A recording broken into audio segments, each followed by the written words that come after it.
welcome to Pages with Sidra here. I bring you the novels behind your favorite manga, manhwa, and manhua, whether by translating or simply reading them for you. Let's dive into the stories that inspire the comics we all love.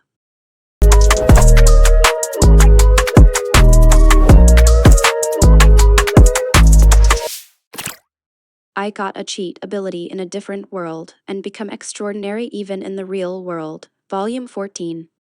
Chapter 2, Sacred Power and Divine Authority. Part 1. While various speculations are going on in various places in the other world, I finally found you, Shu.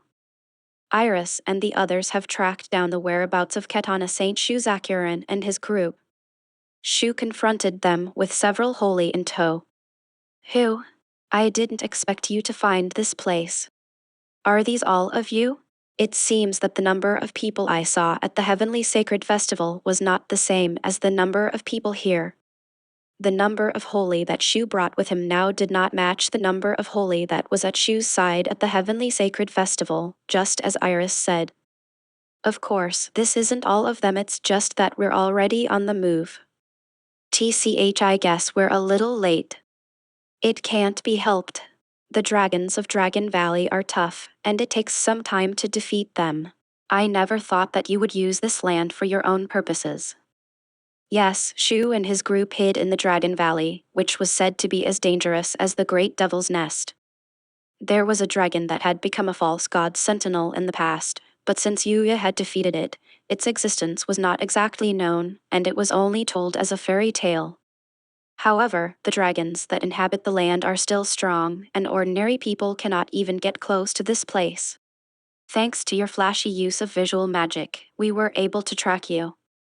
It's not something that's easy to notice, but it seems like you're still holding back at the Heavenly Sacred Festival, isn't that right? That's right. And we're here to stop you, who even lost to us back then. Iris pointed her sword at Shu. But Shu showed no sign of being swayed. I see. So you don't agree with us after all? Of course not. It's crazy to think that we'll let you control humanity to control the world. You don't understand anything, you're just puppets, playing the role you've been given without thinking. HMPH. No matter what you say, I'm doing the holy work because I like it. Even if I could eliminate the cause of evil itself, I would not even think of controlling humanity. That is true as you say, sometimes I think humanity is stupid. But not all of them. To control the will of humanity as a whole is beyond my comprehension. Usagi and Otis also turned to Shu and told him this. Then Shu shook his head. It's a pity. You and I don't seem to understand each other. Yes, you are right. That's why we're here to stop you. Iris immediately took a fighting stance, followed by Usagi and Otis. Do you really think you can do that? I said I'll do it. Iris stepped forward with tremendous force, closing the distance between her and Shu in an instant. Heavenly Sacred Slash.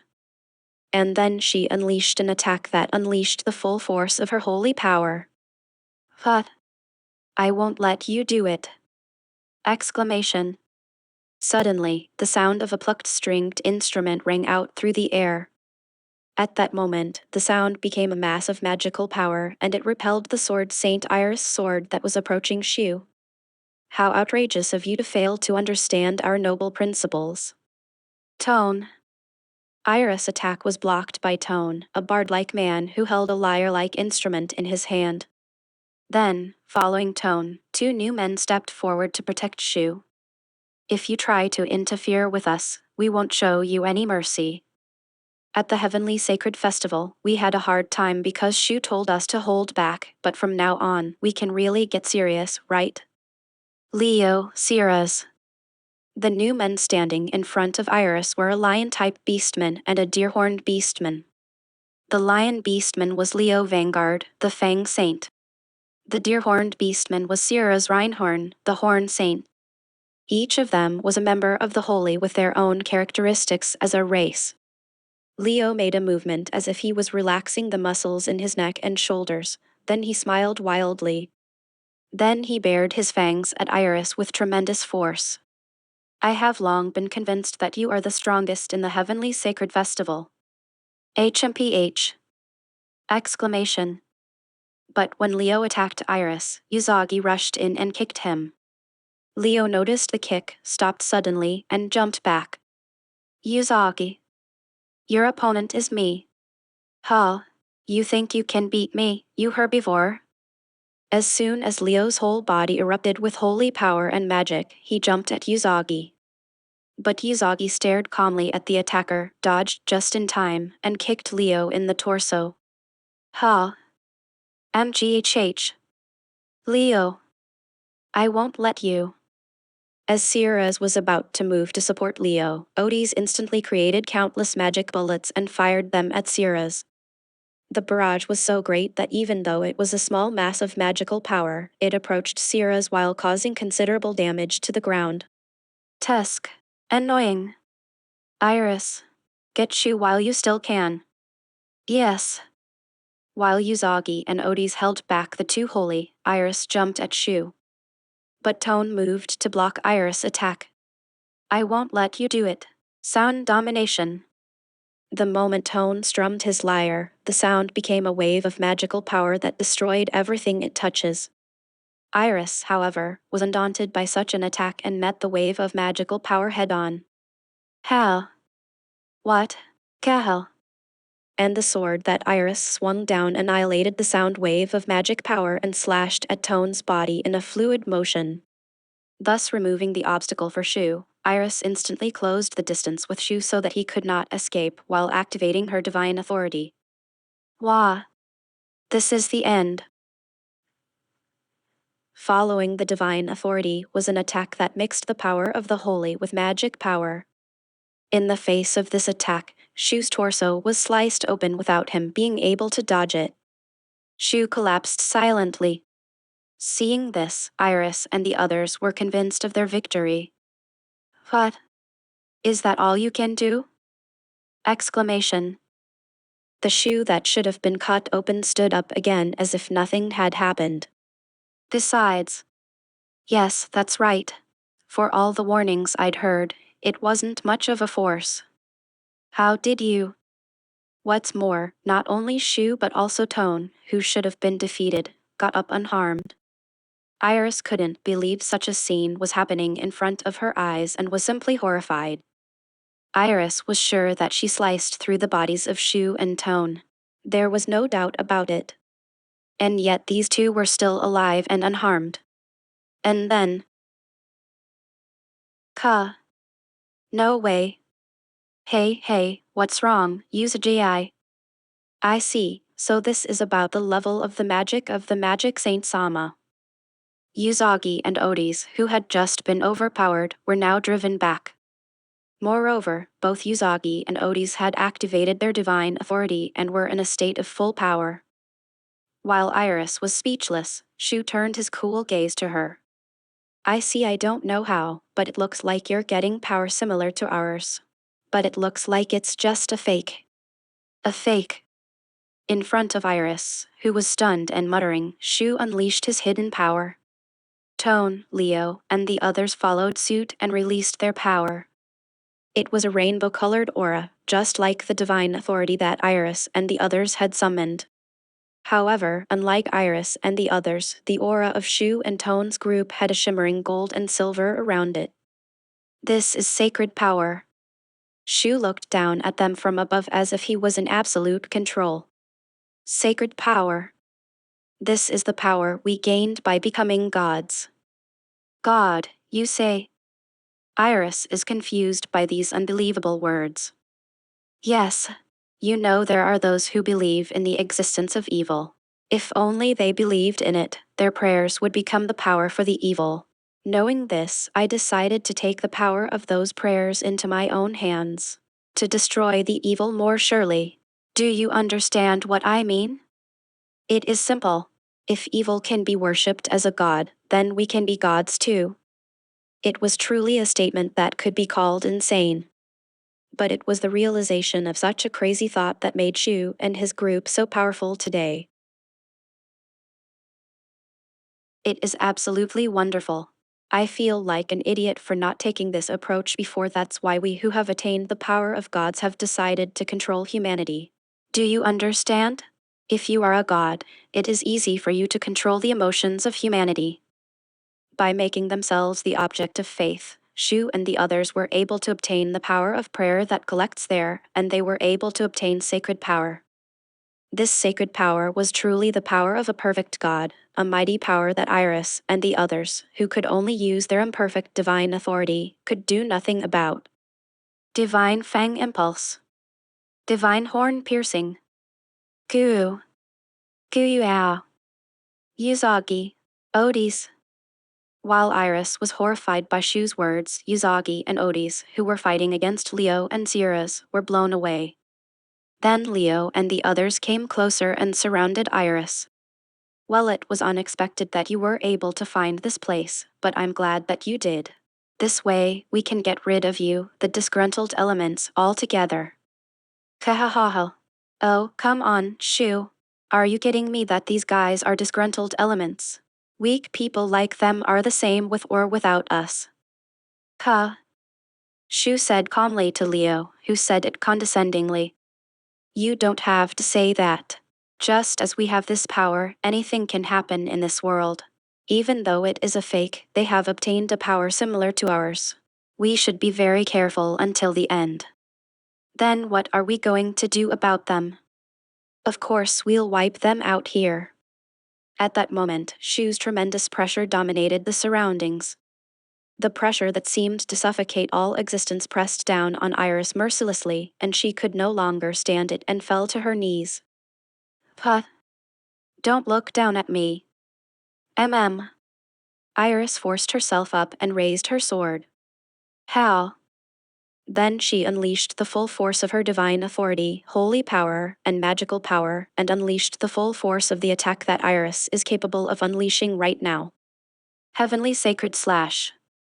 A tremendous surge of power was unleashed on Shu. Who? There is still such a power. But even in the face of such an attack, Shu still maintains a calm demeanor. And then, a BSOLUTE Japanese symbol SLASH. Quietly drawing his sword, Shu sliced through the enormous stream of power coming towards him with a single slash, shrouded in an overwhelming rainbow-colored aura. No way. Sound Domination. Fang Flash. Corn Impact. Kyle. While Iris was stunned when her own all-out attack was blocked, Tone and the others struck back as if not to miss the opportunity. Iris quickly readied her sword and blocked the wave of attacks, but the power of Tone and the others, which were covered in sacred power, was so great that Iris was blown away. At the same time, Iris realized that her own divine authority was not working well. Cutty the divine authority. I don't know what your power is, but I don't see how a fake can compete with the power of a real god. You are just absorbed by our power. As Shu said, the divine authority of Iris and the others had been absorbed by the difference in power in the face of the sacred power of Shu and his group. Of course, since the observers were not technically gods, they could not use the sacred power, but if the divine authority released here had been that of the observers, the result might have been different. However, this was the limit of the divine authority that Iris and the others who were not observers could handle. For Iris, who desperately tried to stand up, Shu cast a cold glance at her. Ha, it's boring. Even Iris, who was once called the strongest holy, is no match for a god like this. After saying this, Shu turned his back on Iris and the others. I'll leave the rest to you. Wait. She held out her hand to Shu as he walked away, trying to stop him, but Shu simply used his sacred power and vanished from the scene in an instant. Leo looked down at Iris after seeing Shu off. Isn't it a shame? You can't even stop us, let alone Shu. Let's get rid of Iris first. I wonder what kind of sound the screams of the Sword Saint will make. Leo, Sierra's, and Tone began to surround Iris as if they were slowly hunting her down. Then, farewell, Fang Disorder. Corn Piercing. Sound Splitting. A series of biting attacks and a powerful blast of horns. Then, a wave of sound that ripped through the surroundings hit Iris at once. Almost unconsciously, Iris raised her sword and took the brunt of the attacks. However, Iris, who had almost no strength left, could not withstand the attacks of Leo and the others who used the sacred power. Nevertheless, Iris was able to keep her balance just in time, thanks to the basic skills she had acquired through her long training. Oh, you're so stubborn. Just die already. Leo is impatient with Iris, who doesn't seem to be falling. As Iris' consciousness fades, she desperately concentrates on surviving the situation. That concentration eventually reaches its limit, and the sounds and smells around her fade. And then, Leo and the others' attacks seem slow. For some reason, all the attacks directed at her seemed to slow down. Since Iris is about to lose consciousness, she doesn't have time to think much about the situation. Instinctively, however, Iris moved. Exclamation. A perfect strike, cutting the gap between Leo and the others' attacks. No killing intent, no hostility, just the pure thought of cutting what was there. It was nothing more than the idle strike that Yuya had learned from the sage. The inevitable attack was drawn into Leo's neck and immediately cut off his head. Ah! Leo! This is ridiculous. Leo and the others had no idea what was happening. By the time they realized what had happened, Leo's head had been severed and he was dead. As it was, if Iris had moved, Sidra and the others would have been able to defeat her easily. However, just like when Yuya had first unleashed the idle strike, a tremendous feeling of exhaustion overtook Iris's body. She was on the verge of collapsing before, and Iris could not take it anymore and collapsed on the spot. Oh. Hey, Tone. Did you see what happened? And no, but as long as there is a possibility that she has some unknown power, we need to eliminate her as soon as possible. Sidra and Tone launched their moves at Iris again to make sure she was eliminated. Corn piercing. Sound domination. Iris was no longer even able to prevent the attack. It seemed as if Sidra and the others' attack was about to reach Iris, but at that moment. Holy magic bullet! Exclamation. Between the two of them and Iris, magic bullets rained down with tremendous force. Sensing the attack, the two of them immediately jumped back, and a white shadow jumped out as if chasing them. I won't let you escape. 3 divine steps. Uzagi. It was Uzagi and Odis who had been blown away by Leo and the others. While Uzagi was busy with Tone and Sidra, Odis went to Iris and gave her a sip of the healing potion he had with him. Iris' wounds healed quickly and she was able to move again. Thanks for your help. Uma. More importantly, did you manage to get away? Yes. Also, there is a possibility that the holy who have already followed you will come back here. If that's the case, it's our loss this time. Odis muttered with a grim look on his face and stood up vigorously. Iris. You go to Yuya-kun right away. Huh? I know it sounds pathetic, but we can't handle Shu on our own. That's why we need the help of Yuya-kun and the Genesis Dragon Dono. Then Uzagi and Odis. We will stay here and try to delay them. To get you out of here. No way. I'll stay here too. Just go. As long as my divine authority is not working properly, I cannot teleport you directly to Yuya-kun's house. That's why you need to leave as soon as possible. I'm counting on you. Odis. Iris called, but Odis went to Uzagi. Frustrated, Iris looked at Odis and the others, but then she got up and ran to Yuya's house. Wah. Hey, Iris is running away. Ka. Sound of chaos. Seeing Iris running away, Tone sent out countless clusters of sound magic from his lyre. I won't let you do that. Kicking flash legs. But Uzagi blocks all attacks with his legs and lands in front of Sidra and the others. We will be your opponents. Don't look down on me. Thus, Iris went to Yuya. Uzagi and Odis fought with Sidra and the others to stop them. And now, moving on to part 2 of this chapter. The story is just getting more exciting, so let's dive right in and see where it takes us. I've brought everyone. This is Yuya-kun's. Excuse me for disturbing you. It was the day after the open campus. It was a compensatory holiday for us, but Lexia-san wanted to have a party at my house, so I invited Kaori, Keed, and the others to my house today. It was no problem for Knight, Akatsuki, and Seal, but it would be a surprise to see Alma-san and Kuya-san, so I asked them to stay at the other world's house just for today. Still, to have so many people come to my house to play. I was impressed by this situation, which would have been unimaginable in the past. To begin with, I don't have that many things at home, but now that I know I'm going to have guests, I've worked even harder than usual to clean up. By the way, not only Lexia-san and the members of the school idol group, but also Kaori, who had been supporting the school idol group, came to the party. When I looked closely, I saw that Kaori was carrying a large bag. What did she bring? As soon as I led everyone into the guest room, Keed looked around the house with a curious expression on her face. Yuya-kun's house is so big. By the way, where are your parents? This house is my grandfather's house. I live here by myself. Really? You have connections with people from other countries like Lexia-san. Could it be that they live abroad? Yuya-sama's parents. I'm certainly curious. I'd like to greet them as soon as possible. Greet them? What are you going to do? Well, since I'm Yuya-sama's fiancé, isn't it obvious? No, you're not. Haha. Luna replied calmly to Lexia-san, who had jumped on Keed's words. But not only Keed and Lexia-san, for some reason, everyone was staring at me as if they were concerned about my parents. Unfortunately, that wasn't the reason.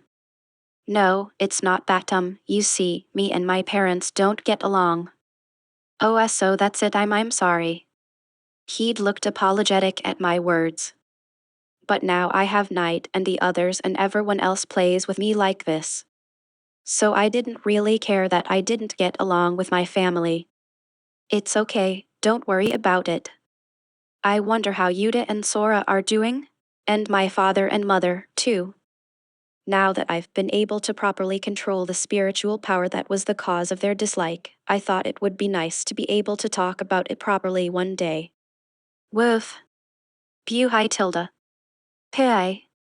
Oh, let me introduce you. This is my family, Knight, Akatsuki, and Seal. When the atmosphere became delicate because of me, Knight and the others showed their appearance. Keed's eyes lit up when she saw Knight and the others. Wow. So this is the night gun that Yuya-kun is keeping? You also kept a mini pig and a bird? Buhai. Buhai. Buhai. Whoa, did I offend him in any way? Perhaps not liking being called a pig, Akatsuki stomped his feet in protest. It's hard to say what Akatsuki's but he gets angry when people call him a pig. Is he more of a boar?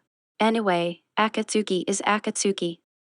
But even though I'm able to communicate with Akatsuki and the others thanks to my tame skill, to Keed, who doesn't have the skill, he just seemed to be an angry pig. I calmed Akatsuki down for the time being, and Keed slowly stroked Akatsuki. Then Akatsuki lay down on the spot as if he felt good. Fugu. Woof. Pai. Ahahaha. That's so cute. Knight and the others looked stunned at the too easy Akatsuki. After introducing Knight and the others to everyone, Lexia-san raised her hand. Well, now that we're all here, let's do something. That's fine, but have you prepared anything? Nothing. It's really just spontaneity. Yuya, is there anything in this house we can all play with? I'm sorry, there is nothing like that in my house. I don't even have a TV in my house. You could say there is no entertainment at all. If I look in the storage room, I might find something, but... While I was thinking about it, Keed raised her hand. Yes, if you're interested, I brought something we can all play with. Saying that, Keed spread out various things from her luggage, including what looked like board games and other things that looked like they could be played. Really? I'm sorry you had to go through all this trouble. It's okay, it's okay. I was invited to your house too. Then let's play with the things Keatsan has prepared. As everyone nodded at Merle's words, the hem of my clothes was unexpectedly pulled down. Then Yudi looked up at me. Hungry. I'm hungry. Ah, yes. When I heard everyone was coming, I prepared some snacks for you. While everyone was deciding what to play with, I took out the snacks I had prepared in the kitchen, put them on a plate, and went back to the guest room. Oh, Yuya-sama. Let's play with this trump. I mean, let's play with these cards first. Since there seemed to be no such thing as playing cards in the other world, Keed and the others gave Lexia-san and the others a brief explanation. And then the first game to begin was Old Maid. Luna, tell me which one is the Old Maid. Huff, you think I'm going to tell you? Come on, pull. Then this one ah. Ha ha ha. You hit it. You got the Old Maid. The results were very exciting. It was just. Yuya-kun, you're amazing. When we played Old Maid on the bus on the last field trip, you won first place in a row. Yes, no matter how many times I try, I never get the Old Maid to come into my hand, and if anything, I start with very few cards in my hand because I got a pair at the very beginning of the game. I understand that luck has a lot to do with it, but I still feel like I'm cheating, and most importantly, it's not fun. But everyone else was pretty fired up about it, and it was fun to watch everyone else. Especially Merle and Yudi. There is an 80% chance that there is an Old Maid on the right. In other words, here it is on the left. What? That's impossible. Confirmed. I can see the future. That's why I knew Merle would put it here. Ugh. A strange psychological battle broke out. In such a situation, the next strongest after me was Kaori. Kaori is amazing too, aren't you? You got second place consecutively, you know. That's just a coincidence. Besides, isn't Keatsan ranked high as well? Haha, well, you're right. But aside from Merle and Yudi, those two are so easy to understand. As Keed says this, she turns to see Luna and Lexia-san continuing their one-on-one battle. No matter how many times we continue, it will always end up being a one-on-one battle between Luna and Lexia-san. I thought Luna was good at this kind of game, but she seemed to be unlucky or had the Old Maid in her hand many times. And Lexia-san is HHMPH. You wouldn't know if I mixed them up like this. Come on, choose quickly. While hiding the cards behind her back, Lexia-san mixed the two cards and confidently held them out in front of Luna. Then, when Luna put her hand on one of the cards, Lexia-san's expression suddenly changed. It was already a very happy expression. I see, it's this one. Ow. Seeing Lexia-san's expression, Luna mercilessly took the other card, and as a result, Lexia-san became the lowest-ranked player. Why can't I win? You're showing too much emotion on your face. In fact, can you really be a royalty with something like that? See, certainly, as Luna said, I had an image that royalty and nobility had something, an ability to read people's minds, but looking at Lexia-san, I thought it might not be so. No, Lexia-san is just honest. Anyway, while we were enjoying playing cards like that, Keed held up a new game. Hey, let's play this next one. What's that? What Keed pulled out was a game called Twister. The rules are simple. Place the body parts determined by roulette on a sheet with 4 colored circles. However, it seemed that you were not allowed to kneel or sit. I had heard of this game, but I had never played it. I bought this game, but I haven't had a chance to play it. I knew about the game itself, but this is my first time. It seems that not only Lexia-san and the others but also Keed and Kaori will be playing for the first time. For now, it was decided that one referee and 3 players would take turns. I thought I could play the role of the referee, but Kaori and the others urged me to join in. So at first, Kaori, Lexia-san, and I were the players and Yudi was the referee. I don't really know what kind of game this is, but I won't lose. I won't lose either. Well, just take it easy. As for me, I didn't know what kind of game it was. Then Yudi spun the roulette wheel. Decided. Right foot, red. That's easy. We placed the right foot in the red position. After that, we followed the instructions to move our left foot, right hand, and so on, moving our bodies as instructed. Then, Kakeori, can't you move your body a little more? I can't go any further. Hey, Yudi, are you sure this is the right color? Objection. I'm doing it right. We got into more and more impossible positions and found ourselves tangled up in a very uncomfortable position. What a terrible game. At first, I thought it would be a game we would play while doing simple stretches, but this was outrageous. I had my arms and legs between Kaori's and Lexia-san's legs and vice versa, Lexia-san's arms and legs between my sides and so on anyway, it was not a good picture. What an enviable no, it's an unforgivable game. Is this the game of Earth? This will surely bring men and women closer together.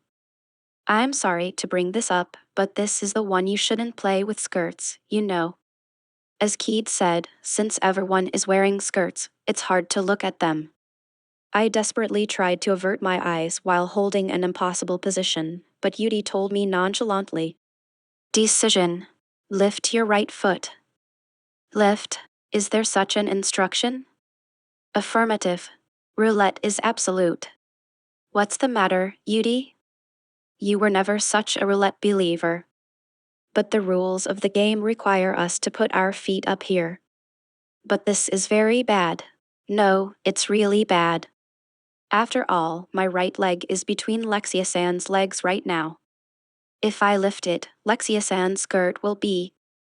And no, it's too early to give up. If I lift it just a little. When I tried to raise my leg just a little, Yudi didn't miss it. Violation. Yuya, you can't do that. Lift your leg properly. Yudi-san. Expectation. It's exciting. Yudi, you are enjoying this situation, aren't you? Maybe, but did she see something interesting in the future? Even if she did, it's not funny for me as I am the person concerned. It can't be helped. I'm going to lose here and end the game somehow. At that moment, I deliberately tried to lose a get out of this situation. I can't do it anymore. Ah. Kaya. Finally, Kaori couldn't take it anymore and just collapsed. Moreover, she collapsed as if leaning on our bodies, so both Lexia-san and I collapsed as if caught in Kaori's arms. I held on to them as fast as I could so that they wouldn't get hurt, but in many ways my body position was in bad shape. You okay, Kaori, Lexia-san? If you feel okay, could you please move away? Kaori's face turned bright red when I calmly told her. Sorry. Wow, Yuya-sama, you're so bold. Lexia-san? Kaori hastily jumped away from me, but somehow Lexia-san stayed right on top of me. As my mind was suddenly racing, Luna picked Lexia-san up. Hey, what are you doing? Hey, Luna, I was just about to leave, don't interrupt me. No, I can't overlook something so enviable, so shameless. You're a princess, after all. Have some modesty. You don't need modesty when you're in love. It's necessary, you idiot. The two of them exchanged words as usual, but Keed covered her face with her hand, looking at me through her fingers, her face blushing. Alexia-san is so bold. I see to deepen your relationship with the opposite sex, you also need that kind of aggressiveness. I'm learning a lot. What are you learning about? Merle said strange things and it was a mess anyway. Then Yudi, who was acting as referee, opened her mouth with a satisfied look on her face. Satisfied. It was interesting. Alright. Stand by. I'm next. Do you still want to do this? I wanted to put an end to this dangerous game, but in the end, Yudi, Merle, and Luna were eager for me to try again. I didn't want to participate anymore, but for some reason, I was forced to, and I wasn't even allowed to lose on purpose. In the end, I survived the Twister game with everyone else without a care in the world. And now, moving on to part 3 of this chapter. The story is just getting more exciting, so let's dive right in and see where it takes us. After we finished the Twister game and I felt exhausted, Merle raised her hand. There's a game I'd like to try too. What kind of game? I asked Merle what kind of game she wanted to try, as long as it wasn't Twister. I want to play something called the King's Game. Huh? I was surprised at the name of the game, which I had not expected, and Merle went on. I heard that young men and women on this planet play this game to get to know each other better. Wait, where did you get this information? I got this information using technology from the planet Emil. I have a feeling it's wrong. No, I don't know what kind of games young people play in the world, so I can't say. Then Lexia-san and the others showed interest. Ara, that sounds interesting. Yeah, I guess it is. I'm curious too. As for me, I couldn't say anything because I don't know how to play the King's Game either, but it won't be like the Twister game, anyway. I got an explanation of the rules from Merle, who said that she had been thinking about it for a while and had prepared a raffle. Then, who's the king? All at once we opened the raffle and checked what was inside. Ah, I am the king. Apparently, the first king was Lexia-san, who held up the raffle and puffed out her chest. Kai didn't expect Lexia to be the first king. It must be a result of my daily deeds. That's not true. Why not? Luna was playing around with Lexia-san, but then Lexia-san regained her composure and declared, "Then I'll give you an order. Yuya-sama, hug me." Hey, wait, that's not in the rules. When I was surprised by that, Luna quickly added, "The rule of this game is that the king specifies a number and orders the person with that number. However, the king does not know who has which number. Therefore, it is not possible to suddenly appoint me. Isn't it okay? If it's against the rules, it's a no-no. You better follow the rules. Then, number 3, you hug me." I froze at Lexi-san's words. Because my number was number 3. Seeing my suspicious behavior, Lexi-san's eyes lit up. Ara, don't tell me Yuya-sama is number 3? Why yes. What?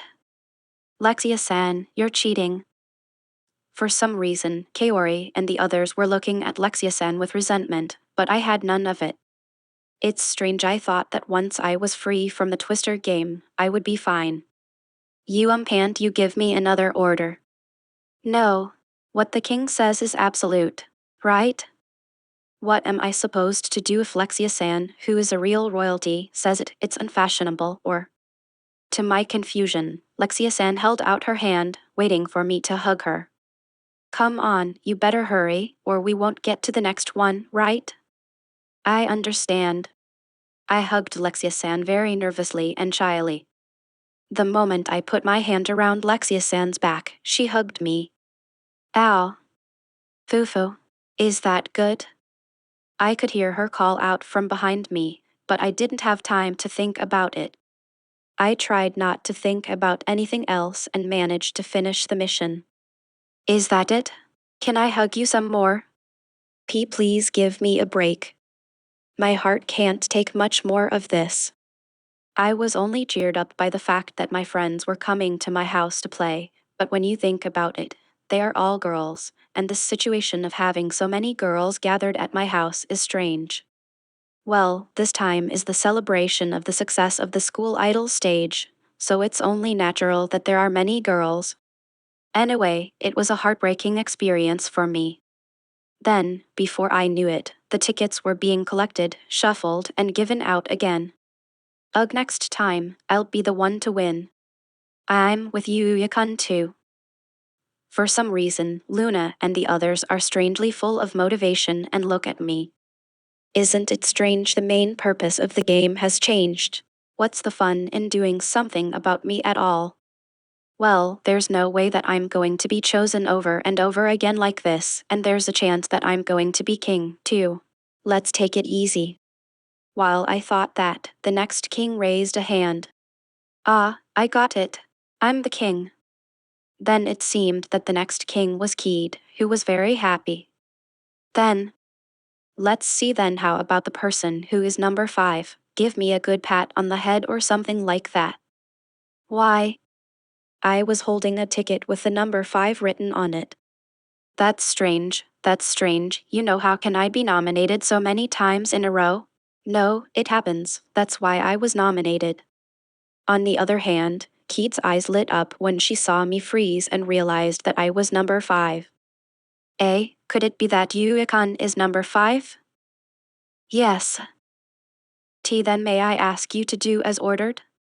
Keed looks up at me. Luna and the others looked at Keed with frustration. Ugh, nonsense, why can't I become king? Keed-san is cheating too. It's strange that this me didn't get the king's raffle. Stand by. I'm looking forward to the next raffle. I patted Keed's head shyly because we couldn't go to the next step without me patting Keed's head. Yeah, it's kind of embarrassing, isn't it? Keed scratched her slightly red cheeks and smiled shyly. Seeing Keed like that made me feel even more embarrassed, but I managed to complete the order. Oh, okay, I did it. Next time, someone other than me should be chosen. Once again, the tickets were distributed, and as each of us checked our own hand. Oh, this time it's me. To my surprise, the king's ticket was next in Kaori's hand. And then, then the one with number 1, please massage my legs until the next order is given. Why? Why do I have the number 1 ticket in my hand? Where did my luck status, which had been so well demonstrated during the Old Maid game, go? Could it be that I used it all up playing Old Maid? I mean, for a while now, the king has only been giving orders that involve the king. Is that how the game was originally played? Seeing me break out in a cold sweat, Kaori realizes something, and her expression brightens. Is it possible that Yuya-san is number 1? Yes. Then the legs. I nervously grabbed Kaori's leg as she held it out to me. That must be nice, Kaori. Sure, if you decide that it's until the next order, you can stay with Yuya-kun for a long time. Why can't I have the king's ticket? Everyone seemed to be thinking a lot, but I was still preoccupied. I was massaging Lexia-san and the others as a manager, though. Kaori also looked embarrassed, but she looked at me and blushed. I became more and more nervous at the sight of her. Is it okay, is my hand sweating or is it just uncomfortable? I said massage in the heat of the moment, but I didn't really expect Yuya-san, the sweat and all that, is it okay? Kaori looked pensive for a moment, and my anxiety grew. The king game started with Merle's suggestion, but after that, the king never came to me, and for some reason, I ended up getting involved in the king's orders every time.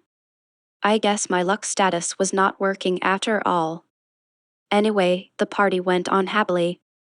It has been some time since many worlds that had never existed before began to flow into the between worlds. Meow. Since then, the white cat had been watching and observing Yuya's life before his level up. The white cat could not take its eyes off Yuya. Yuya had been born with spiritual power, so his parents shunned him, while his younger siblings, who had not acquired spiritual power, were adored by their families. The white cat could not understand this. Why were they treated so differently, even though they were siblings?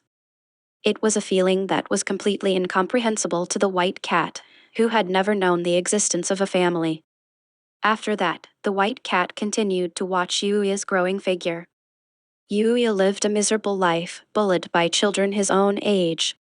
He tried again and again, but under the influence of an invisible power called spiritual power, he was always hated by others. However, only Yuya's grandfather was on Yuya's side. Maybe it was because of his grandfather's teachings, or maybe it was because of his gentle nature. Despite the fact that Yuya had been through a miserable experience himself, he would always lend a helping hand whenever he found someone in need. Witnessing such kindness, the white cat became more and more curious about Yuya's existence. But Yuya's misfortunes did not end there. His grandfather, the person who understood him best, passed away. Meow. Seeing Yuya in despair, unable to do anything but mourn, the white cat wanted to comfort him. But the white cat who lives in between worlds can't even get close to Yuya. However, when the white cat saw that Yuya was still living with kindness, it was completely drawn to him. Then Yuya is subjected to even more insidious and violent abuse at the junior high school he enters. Hiss. Seeing the student laughing like a devil and abusing Yuya, the white cat wanted to jump on him and protect him. But that will not happen yet. Meow. Overwhelmed by its own helplessness, the white cat became sad. After that, Yuya's sad past was too much for the white cat to bear, and it involuntarily left the scene. Thank you for watching Pages with Sidra. I hope you enjoyed this chapter of I got a cheat ability in a different world, and became extraordinary even in the real world. Don't forget to like, share, and subscribe for more volumes and novels. Let's keep exploring these amazing stories together. See you in the next one.